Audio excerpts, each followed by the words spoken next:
कार्यक्रम किसान वाणी सुनने सभा दगड़न के मैं प्रमोद पांडे नमस्कार दगड़ जो हमारी किसान वाणी कार्यक्रम प्रायोजक छन कृषि एवं किसान कल्याण मंत्रालय भारत सरकार।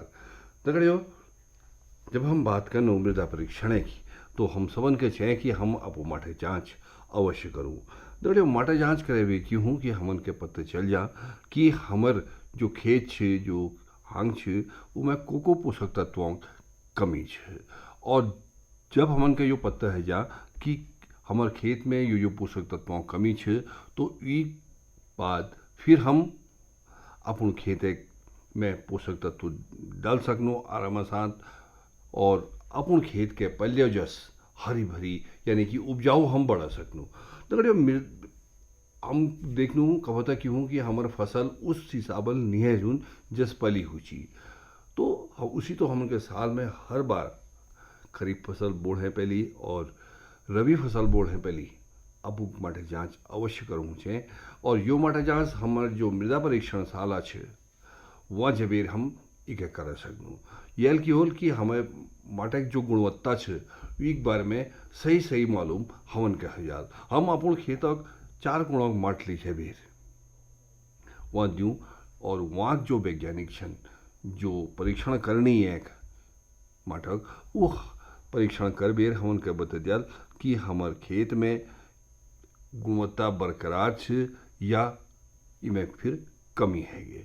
अगर कमी हैगे तो की चीज़ें कमी करे और एक बाद फिर हम अपन खेत में वो पोषक तत्व मिला बेर इके पूर कर सकूँ। देखो बहुत सारा हमारा जिले में ही बहुत सार मृदा परीक्षण शाला छन।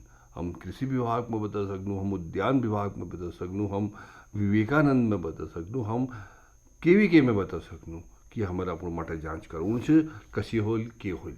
और फिर जब ये हमारे माटे जांच जब होली तो हमारे के सही सही पोषक तत्व हम अपन खेतन में डाल लो तो हमार जो खेत छे गुणवत्ता बढ़ी रहल और हमार खेत में जो उपज छे वो फिर आफी भले होल।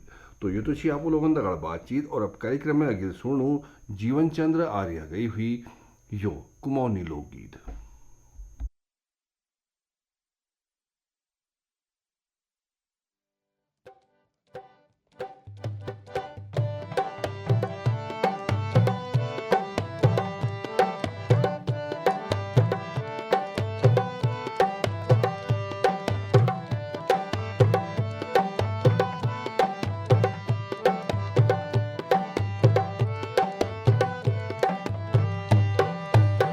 हाथे छोरी नौ हाथे फुना त्वे केले दे छलटी को फुना छह हाथे छोरी नौ हाथे फुना त्वे केले दे छलटी को फुना छह हाथे छोरी नौ हाथे फुना त्वे केले दे छलटी को फुना छह हाथे छोरी नौ हाथे फुना त्वे केले दे छलटी को फुना।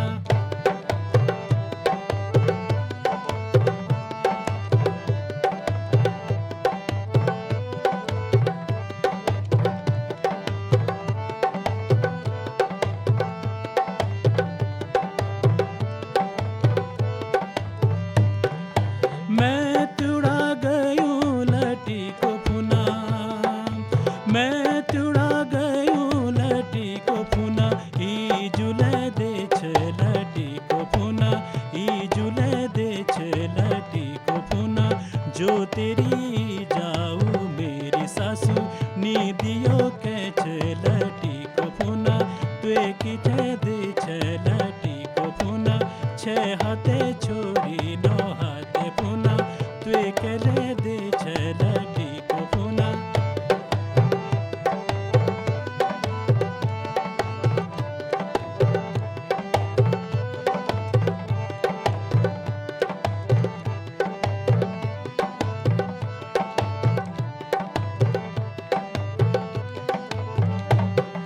मैं तुड़ी गयूं त्रुटि को फुना, मैं तुड़ा गयूं लटी को फुना भौजिले दे लटी को फुना भौजिले दे लटी को फुना जो तेरी भौजी ओ मेरो दी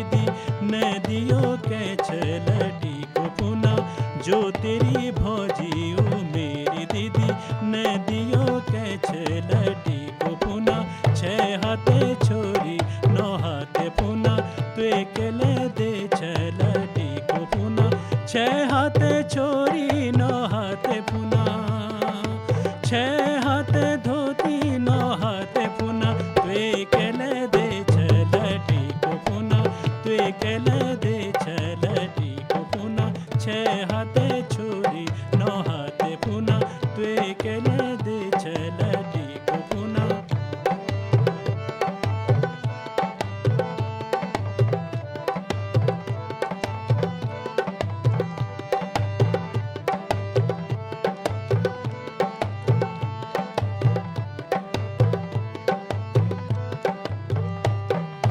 मैं त्युड़ा गयो लटू पुना मैं त्युड़ा गयो लटी को पुना दाजुले दे छलटी को पुना दाजुले दे छलटी को पुना जो तेरा दाजू मेरे आपू ने दियो कोनी लटी को पुना छह हाथे छोरी नौ हाथे पुना त्वे केले दे छलटी को पुना छह हाथे छोरी नौ हाथे पुना छह हाथे धोती नौ हाथे पुना त्वे केले दे छलटी को पुना त्वे केले दे छलटी को पुना छह हाथे छोरी नौ हाथे पुना त्वे केले दे छलटी को पुना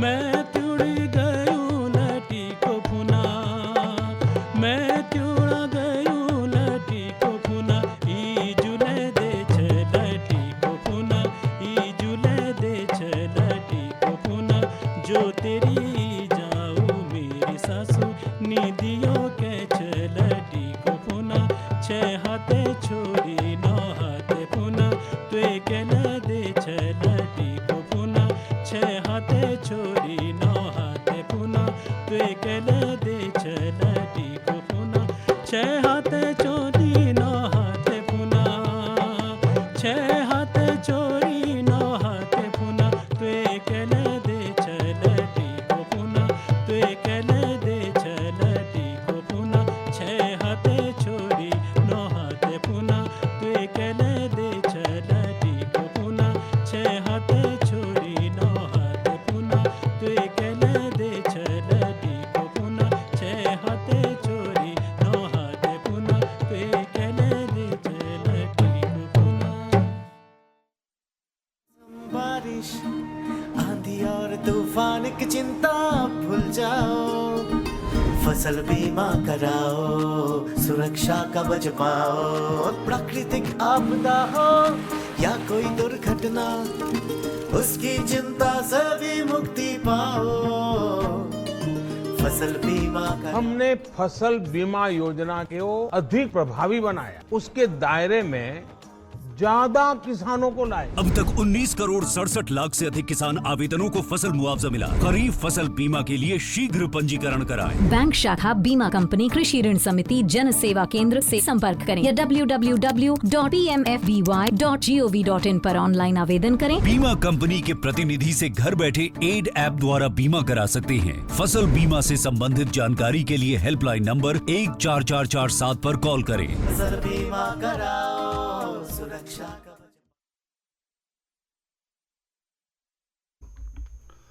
और दौड़े अब कार्यक्रम में सुनो एक भेंटवार्ता पशुओं में बरसात में प्रमुख रोग व निदान विषय पर डॉक्टर कमल दुर्गापाल दगड़ करीगे भेंटवार्ता भेंटकर्ता छन संजय जोशी।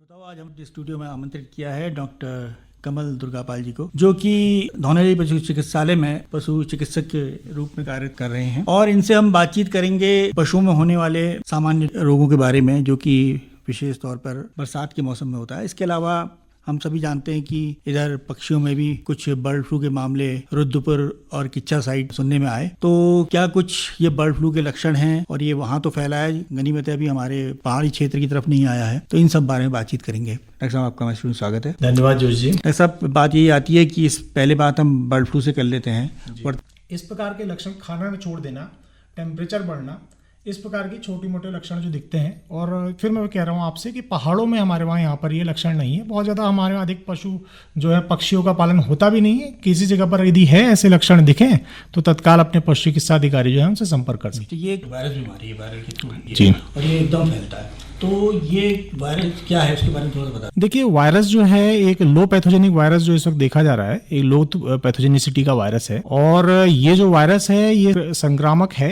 लेकिन इसकी पैथोजेनिसिटी लो होने का मतलब है कि बहुत ज्यादा उतना जो मारक क्षमता है, इसकी जो मृत्यु दर है जो इससे होती है, रोग कारक क्षमता है जिसे सामान्य भाषा में कहेंगे, वो काफी कम। और ये जो है एक पक्षी से दूसरे पक्षी में सामान्यतः जो संक्रामक, जो संक्रमित जो उसके अवशेष हैं, अपशिष्ट हैं, उसका भोज्य पदार्थ है, उससे एक दूसरे से फैल सकते हैं। और इसमें सावधानियों की यदि आप बात करें तो सावधानियों में हमें, यदि हमें कोई आसपास में कोई ऐसे लक्षण मिल रहे हैं तो एक तो ट्रीटमेंट करना है, दूसरा आसपास के क्षेत्र में हमें क्या करना है कि चूने का छिड़काव, इसके अलावा ब्लीचिंग पाउडर का छिड़काव, ऐसे हम छोटे छोटे उपाय कर सकते हैं। इधर उधर यदि हम बाहर से आ रहे हैं तो अपने जो हमारा पशु बाड़ा है उसमें अंदर आने के लिए, जो हमारा पक्षी बाड़ा है, पोल्ट्री फार्म है, उसमें आने के लिए हम पहले चूना, उसमें हम जो उसके हमारे जो देहली होती है तो चूने का हम छिड़काव कर सकते हैं, ताकि जो पैरों में यदि लगा हुआ ऐसा कोई इन्फेक्शन है, इन्फेक्टेंट है, तो वहीं पर किल हो जाए, वहीं पर अंदर ना आ पाए।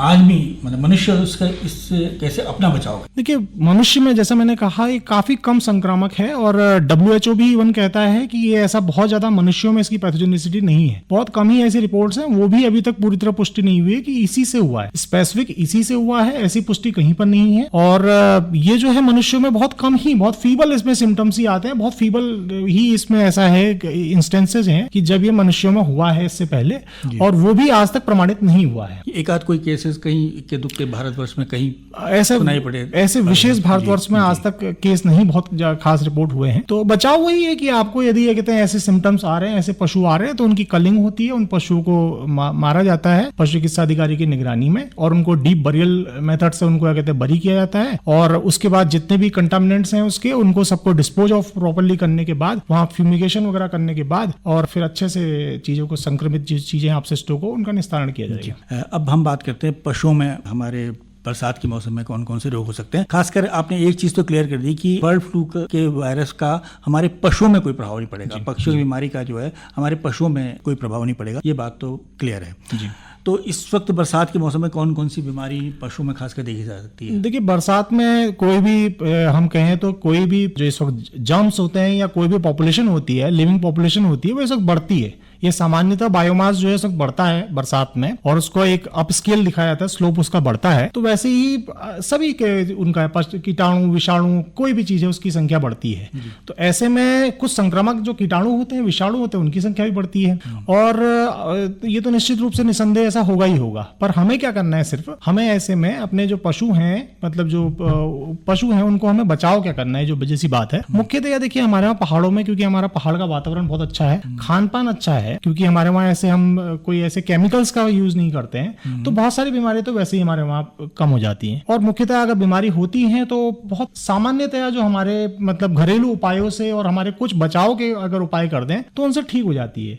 तो ऐसी कुछ बीमारियां अगर मैं कहूँ आम भाषा में हमारी, जैसे हमारे दस्त लग जाते हैं पशुओं में, इस बीच में दस्त, जो सामान्य भाषा में, बहुत टेक्निकल टर्मिनोलॉजी में यूज नहीं करूंगा, तो सामान्यतः हमारे वहाँ पशुओं में दस्त हो जाते हैं, अफारा हो जाता है, इस बीच में पेट फूलना जिसे कहते हैं। तो उनके लिए हमें क्या करना है, पशुओं में एब्रप्ट, देखिए अगर हम अभी घास बहुत ज्यादा होती है, हरी घास बहुत ज्यादा होती है, हमें क्या करना है, हरी घास को पहले हमें सीधे सीधे फीड नहीं करना है। पशु बहुत चाव से वैसे हरी घास को खाते हैं, जंगल में भी हमारे वहाँ पशु को भेजने की प्रथा है, भेजा जाता है। तो हमें क्या करना है कि ओवर ग्रेजिंग उसकी नहीं करानी है, ग्रीन ग्रास की।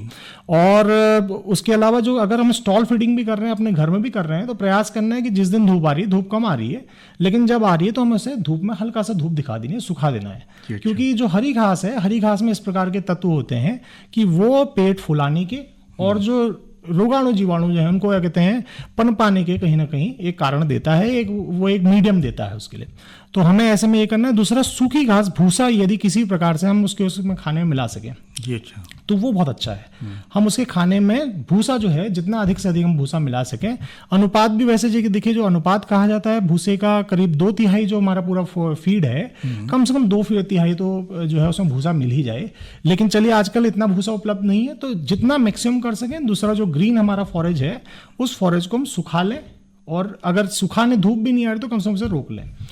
एक बीमारी होती है खुरपका मुंह पका, तो वो भी जानवर में आमतौर पर पाई जाती है। खुरपका मुंह पका, जिसे हम पहले देखिए, खुर तो उतना पकने का नहीं है, पहाड़ में पुराने जमाने में हम पणजीव जिसे कहते थे, वो क्या नाम है, उस प्रकार की एक चीज होती है। वो बेसिकली हमेशा खुरपका मुंह पका एफएमडी से नहीं होती है। अच्छा। नॉर्मली स्टोमेटाइटिस वगैरह भी ये कहते हैं, जिसे स्टोमेटाइटिस मीन्स मुंह का जो है इसमें ओरल कैविटी का इन्फेक्शन, उसकी म्यूकोजा का इन्फेक्शन होता है, तो वो हमारे यहाँ पहाड़ में थोड़ा बहुत देखा जाता है। खुरपका तो ऐसा सच हमारे वहाँ नहीं मिलता है, तो उसमें एक थोड़ा सा मैं यहाँ पर क्लियर करना चाहूँगा। हमारे वहाँ अक्सर क्या करते हैं, पहले से ही प्रथा रही है, लोग उसको किसी पनिया वगैरह किसी उससे कहते हैं डाम देते हैं, जला देते हैं, उसे जला देते हैं। तो ये थोड़ा सा एक क्लियर आपके माध्यम से मैं करना चाहूँगा सभी हमारे पशुपालक बंधुओं को कि ये चीज़ ना करें, क्योंकि ऐसा होता है बेसिकली उसमें क्या होता है, म्यूकोसा का कहीं ना कहीं इन्फ्लेमेशन हो रहा है, और यदि हम उसको अगर डाम रहे हैं मीन्स जला रहे हैं, तो उसमें जो सॉफ्ट टिश्यू जो मिकोसा होती है वो जल जाती है, और उसके जलने के कारण फिर वो पूरा क्या कहते हैं आगे जाके नुकसान कर सकते हैं, उसके डाइजेशन वगैरह में नुकसान कर सकते हैं, आगे जाके कैंसर कॉजिंग भी एक कारण हो सकता है। तो इस प्रथा को नहीं करना है। नॉर्मली उसमें क्या करना है, आपको ग्लिसरीन और ऐसा कुछ जो है बोरिक एसिड वगैरह का एप्लीकेशन करके उसको हम धीरे धीरे वो कर सकते हैं, और बाकी हमारे अस्पतालों में प्रचुर मात्रा में उसके लिए पशु औषधियाँ भी हैं उपलब्ध। और दूसरा, हमारे वहाँ रेगुलरली हमारे वहाँ साल में 2 बार NADCP कार्यक्रम केंद्र सरकार का है और राज्य सरकार के तत्वावधान में दोनों के द्वारा एक हमारा कार्यक्रम चल रहा है, उसमें FMDCP का टीकाकरण हो रहा है जी। अच्छा। तो वो रेगुलर हो रहा है, हमारे पशुपालक भाई उसे कराएं, और उससे इवेंट्स अब कम भी हो गए, तो अगर हो भी रहा है तो। जब ये टीकाकरण होता है तो आपको पशु को आपकी चिकित्सा में लाना है, या फिर आपकी टीम जाएगी गांव-गांव में जाकर के उनका टीकाकरण कर पाएगी? देखिए, बेसिकली हमारे वहाँ सभी पशु चिकित्सालय में हम लोग जो पशु चिकित्सा अधिकारी हैं अन्य जो हैं वे एक टीम गठित करते हैं, और टीम गठित करके हम डोर टू डोर कैंपेन करते हैं। डोर टू डोर कैंपेन करके एक एक पशुपालक के द्वार पर जाके हम वहाँ टीकाकरण करते हैं, लोगों को समझाते हैं, जागरूक करते हैं, और फिर उसके बाद पूरे एक एक मतलब पशु को हम टीकाकरण करने का प्रयास करते हैं, और टीकाकरण करते भी हैं उनका। अब चलते चलते एक बात और कहना चाहूँगा कि पिछले वर्ष कुछ लंपी बीमारी का प्रकोप भी हुआ था, तो ऐसी कुछ संभावना इधर तो नहीं है मैं समझता हूँ। फिर भी कुछ लंपी के लक्षण हमारे श्रोताओं को बताएं कि अगर इनिशियल स्टेज में पता चल सके तो उसकी रोकथाम कर सके। देखिए, लंपी स्किन डिजीज जरूर हमारे वहाँ पिछले बार, हमारे वहाँ तो खैर इधर अल्मोड़ा में तो रिपोर्ट कहीं नहीं हुई लंपी स्किन का, ऐसा कोई इवेंट नहीं हुआ। द्वारागढ़ क्षेत्र में मैं उसका खुद मैं कह सकता हूँ कि वहाँ हुई थी। देखिए, लंपी लाइक उसके क्या नाम है, कुछ इस टाइप के वो हुए होंगे। लंपी में बेसिकली होता क्या है कि कुछ प्रोट्रूजन्स, कुछ ऐसे कहते हैं इरप्शंस हो जाते हैं उसमें, उसकी स्किन में थोड़े थोड़े दाने से होने लग जाते हैं, और वो फिर आगे जाके इवेंचुअली आगे जाके बुखार आता है, पशु को खाना छोड़ देता है, और मृत्यु दर तो खैर उसमें काफ़ी कम है। तो इस प्रकार की चीज़ें होती है, खैर हमारे वहाँ नहीं। और उसके अगर है भी कुछ राज्यों में हुआ भी जैसे, तो उसके लिए भी टीकाकरण किया गया, और रेगुलर टीकाकरण हो रहा है। अभी कुछ ही टाइम पहले भी 2-3 महीने पहले भी इसका टीकाकरण हुआ है, लंपी स्किन डिजीज का। हमारे पहाड़ में हुआ है इसका। बिल्कुल, लंबी स्किन का डिजीज का लगातार हमारे वहाँ टीकाकरण हो रहा है। तो कितने महीने में कराना पड़ता है टीकाकरण? ये देखिए, टीकाकरण इसका बेस्ड ऑन अवेलेबिलिटी है, साल में 2 बार इसका टीकाकरण हो रहा है, हमारे वहाँ हो रहा है इसका टीकाकरण। और अभी मेरे ख्याल से मार्च या अप्रैल में ही हमने इसका टीकाकरण किया। मार्च और अप्रैल में हमारा एक फेज चला था, उसमें FMD का भी टीकाकरण हुआ था, खुरपका मुंहपका रोग का, और साथ में लंपी का भी हुआ था। तो डॉक्टर साहब, हमारे स्टूडियो में आया, हमारे श्रोताओं को आपने बरसात के मौसम में होने वाली कुछ प्रमुख बीमारियों और उनके लक्षण और उनके बचाव के संबंध में जानकारी दी। हम समझते हैं हमारी इस जानकारी से हमारे श्रोता अवश्य लाभान्वित होंगे। धन्यवाद।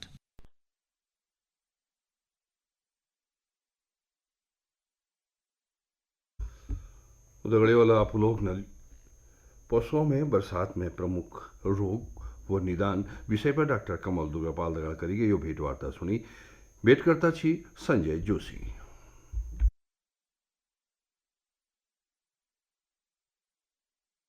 और अब कार्यक्रम में अगले सुनू सब्जी उत्पादन बड़ी लाभ विषय पर ग्राम सरकार की आली अल्मोड़ा कृषक नंदा बल्लभ पांडे दगाड़ करेंगे।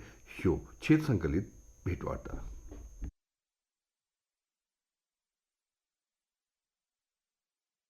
श्रोताओं नमस्कार। श्रोताओं, आज हम आए हुए हैं ग्राम सभा सरकार की आली विकासखंड हवालबाग जिला अल्मोड़ा में, और यहाँ हम बात कर रहे हैं उन्नत काश्तकार श्री नंदा वल्लभ पांडे जी से। पांडे जी, आपका हमारे क्षेत्र संकलित भेंट वार्ताओं के क्रम में स्वागत है। पांडे जी, आप हमें बताइए कि सब्जियों में आजकल आपने क्या क्या लगा रखा है? सर आजकल अब ये पत्ता गोभी, फूल गोभी, शिमला मिर्च, बीन्स, ये सब्जियां लगा रहे हैं। फिर अभी तक जो तैयार हो गए बाजार में दे दिए हैं, उसमें टमाटर, खीरा, शिमला मिर्च, पत्ता गोभी, फूल गोभी, यही आइटम था।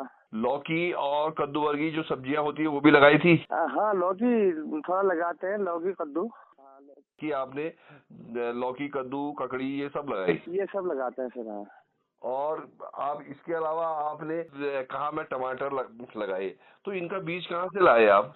बीज तो हम लोग कुछ ये हल्द्वानी से लेते हैं अधिकतर। तो अगर हल्द्वानी में जो उपलब्ध नहीं हुआ तो वो दिल्ली से या फिर ये रुद्रपुर से संपर्क करके मतलब वही हाइब्रिड वाले बीज लगाते हैं अधिकतर। अच्छा, हाइब्रिड बीज। तो आपने पत्ता गोभी और जो फूल गोभी लगाएंगे आप, या आपने लगा दी है, उसका बीज भी आप वहीं से लाएंगे? वहीं से लाए हैं। हाँ। तो क्या आपके घर के नजदीक में यहाँ पर कृषि विज्ञान केंद्र है और विवेकानंद कृषि अनुसंधान संस्थान है, तो वहाँ से बीज नहीं लेते आप? जी। हाँ। और क्या कहते हैं, खाद कौन सी डालते हैं? खाद गोबर की खाद डालते हैं। हमारे यहाँ गाय बच्चियां पाल रखी हैं, गोबर की खाद ज्यादातर डालते हैं फिर। अच्छा, मतलब जैविक? हाँ, जैविक में। इससे पहले थोड़ा बहुत अगर ये जो कैश क्रॉप वाली फसलें हैं, नकदी फसलें, इनमें जरूरत पड़ती थी तो एनपीके या डीएपी थोड़ा यूज करते थे। इस साल तो लगभग हमने रसायन का यूज नहीं किया, बिल्कुल जीरो। हाँ, रसायन का तो ऐसा है कि हमारे शरीर के लिए भी नुकसानदायक है रासायनिक खाद। हाँ, नुकसानदायक है। यही जैविक का ही सबसे बढ़िया है। कीटनाशक में भी इस साल हमने अधिकतर यही यूज किया। कीटनाशक में ये नीम का तेल आता है, नीमेट का, जी जी। ठीक ही कारगर है, और उसी को यूज कर रहे हैं। कुछ घरेलू बना के यूज करते हैं। तो घरेलू जो आप बनाते हैं, कैसे बनाते हैं वो? घरेलू का जो है थोड़ा गोमूत्र इकट्ठा करके जी। उसमें जो है हमारे यहाँ एक कड़वी पाती घास होती है, उसको मिलाते हैं थोड़ा। हाँ, उसको कुछ दिन 15-20 दिन एक ड्रम में सड़ा के रखते हैं जी। फिर उसको छान के जो है उसमें पानी मिला के ये लगा लीजिए कि करीब 16 लीटर की स्प्रे बाल्टी में चाय के गिलास से 2 गिलास लगभग मिलाते हैं, तो उसका स्प्रे करते हैं। अच्छा, आपके वहाँ धान भी होता है? धान जो तो ठंडी एरिया होता नहीं है, और ये जो हमारे यहाँ लुप्त हो रहा है शाही धान, एक बहुत अच्छा धान होता था। वो ये शिवाचल में पूजा पाठ में भी काम आता है। उसके लिए मैं कोशिश कर रहा हूँ उसका कहीं से थोड़ा सा 2-4 दाने लाके थोड़ा बीज उत्पादन करने की सोच रहा हूँ, बोले पॉली हाउस के अंदर। अच्छा, उसको पॉली हाउस में लगाएंगे आप? पॉली हाउस के अंदर पिछले साल भी लगाया था, इस साल भी थोड़ा लगा के थोड़ा अगले साल तक के लिए थोड़ा अब बीज तैयार हुआ है मेरे पास अपने यूज के लिए। मतलब थोड़ा बहुत हुआ है? कैसा हो रहा है? हाँ, बढ़िया होता है। अगर बढ़िया टाइम से जल्दी भी होता है पॉली हाउस के अंदर, और होता है, लेकिन उसमें थोड़ा जैसे हम सब्जी में जो नगदी कमाते हैं उसकी औसत नहीं आती है, उतना तो नहीं होता है। लेकिन मेरे को उसका बीज संरक्षित करने का विशेष मेरा लक्ष्य है उसके लिए। ये आप बहुत बढ़िया काम कर रहे हैं कि जो आज हमारे वहाँ से विलुप्त हो चुका है शाही धान लगभग उसको आप संरक्षित कर रहे हैं। इसके अलावा एक धान होता था लाल धान। लाल धान भी शायद होता है। हाँ। तो वो उसको क्या करते हैं, लगा रहे हो? टाइप की हाइट में रहते हैं। यहाँ वो धान होता नहीं है, गर्म घाटियाँ कहाँ होती हैं, तो वो एरिया है नहीं हमारे पास। अच्छा, जो सब्जियां आपने तैयार कर रखी हैं इनको बेचते कहाँ है? किसको? सब्जियों को? जी। सब्जियां तो सर काफी डिमांड रहती है, लोकल मार्केट में बिक जाती है। वैसे जो ज्यादा होती है तो फिर हमारे यहाँ से इधर अल्मोड़ा की तरफ, अल्मोड़ा के मार्केट में भी कुछ दुकानों में आता है, उसके बाद यहाँ लोकल में। अच्छा, चलो ये तो बढ़िया है। और आपने बताया कि गाय पाल रखी है, दूध बेचने लायक हो जाता है? 3-4 ही गाय है, घरेलू यूज नहीं होता है। अब लगातार दूध देने वाली तो रहती नहीं है गाय, साल में एक ही गाय मुश्किल से दूध देने लायक रहती है। वैसे ही 2-3 भैंस पाल रखी है। भैंस भी ये समझिए कि 1 भैंस ही दूध देने वाली स्थिति में रहती है। फिर उतना ज्यादा वो भी नहीं है, इधर लोकल से भेजने का उतना होता भी नहीं है पहाड़ का, गाय भैंसे भी कम ही देती है दूध। अच्छा पांडे जी, अब चलते चलते आप हमारे जो और सुनने वाले श्रोता हैं उनसे क्या कहना चाहेंगे? श्रोताओं से मेरे यही संदेश है कि ये पहाड़ पर जो है हमारी धर्म संस्कृति, हमारी खेती, जो हमारी पारंपरिक खेतियां हैं, इसमें जो लोग भी जितना सहयोग दे सकें, इसको एक आगे आने वाली पीढ़ी के लिए एक इतिहास के तौर पर तब भी काम करें सभी लोग और इसको आगे बढ़ाएं। हमारे यहाँ की जो भी अनाजी फसलें हों या सब्जी वाली फसलें हों काफ़ी पौष्टिक और दवा युक्त समझी जाती हैं और इस पे पहाड़ को बंजर होने से बचाएं और हमारे इस पहाड़ की शान को बनाए रखें। यही मेरी अपील है सभी लोगों से। जैसा हूँ सभी लोग करें तो अच्छा लगेगा। बिल्कुल बिल्कुल सही बात कह रहे हैं आपकी कि हमारी जो पहाड़ की शान है, हमारी जो विलुप्त आज हो बहुत सारे हमारी ऐसी खेती है जो विलुप्त हो चुकी है और हमारे अगर यहाँ खेती होगी तो हमारे युवाओं को रोजगार भी उससे प्राप्त होगा। तो पांडे जी आपने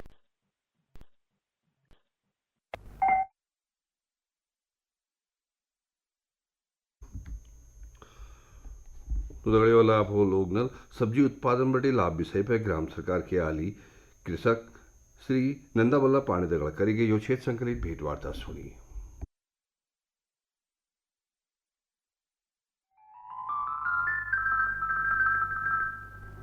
पिछले 7 वर्षों में खेती को आधुनिक और किसानों को आत्मनिर्भर बनाने के लिए कई निर्णय लिए गए। छोटा किसान बने देश की शान।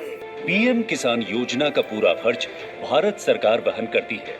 इसके तहत लाभार्थी किसानों को हर साल 6,000 रुपए की सम्मान राशि 2,000 रुपए की 3 समान किस्तों में सीधे उनके बैंक खातों में हस्तांतरित की जाती। किस्तों की जानकारी किसानों को SMS के माध्यम से दी जाती है। आत्मनिर्भर भारत की पहचान, प्रगतिशील और समर्थ किसान।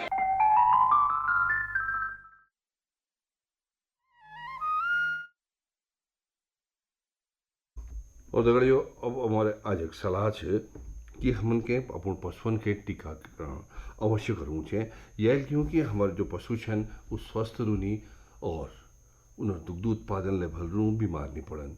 बहुत सारे रोग जो पशुओं के लागनी वो रोगन थे बटी पशुओं का बचाव हूँ। तो हम आप लोगों से ये कहूँ कि आप लोग वो पशुओं के टीकाकरण अवश्य करें। और अब बखत है आज किसान वाणी कार्यक्रम संपन्न करना। हमारे जो किसान वाणी कार्यक्रम प्रायोजक छी कृषि एवं किसान कल्याण मंत्रालय भारत सरकार। तो एल मका आज्ञा दियो। नमस्कार।